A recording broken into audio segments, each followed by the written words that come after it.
America అధ్యక్ష ఎన్నికల్లో గెలిస్తే టెస్లా సీఈఓ ఎలన్ మస్క్ను సలహాదారుడిగా నియమించుకోవాలని డొనాల్డ్ ట్రంప్ ఆలోచిస్తున్నట్లు సమాచారం.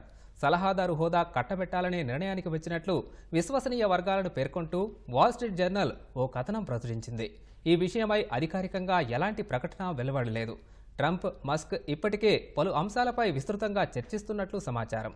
ఈ మేరకు వారిరువురి మధ్య ఫోన్ సంభాషణలు జరుగుతున్నట్లు ట్రంప్ ప్రచార బృందంలోని కొందరు వెల్లడించినట్లు వాల్ స్ట్రీట్ జర్నల్ పేర్కొంది. సరిహద్దు, ఆర్థిక, విద్యుత్ వాహనాల వంటి విధానాల రూపకల్పనలో మస్క్ సలహాలు తీసుకోనున్నట్లు సమాచారం. ఇప్పటి వరకు మస్క్ ప్రత్యక్ష రాజకీయాల్లో జోక్యం చేసుకోలేదు. అయితే కొంతకాలంగా డెమోక్రటిక్ పార్టీ విధానాలపై అసంతృప్తి వ్యక్తం చేస్తున్న ఆయన అధ్యక్షుడు బైడెన్ నిర్లక్ష్య వైఖరి వల్లే మెక్సికో నుంచి అమెరికాకు అక్రమ వలసలు పెరుగుతున్నాయని బహిరంగ విమర్శలు చేశారు. ఈ క్రమంలో సూపర్ ట్యూస్డే ప్రైమరీల్లో గెలుపు తర్వాత ట్రంప్ను మస్క్ కలవడం ప్రాధాన్యం సంతరించుకుంది. నవంబర్లో జరిగే అమెరికా అధ్యక్ష ఎన్నికల్లో బైడెన్, ట్రంప్ తలపడనున్నారు.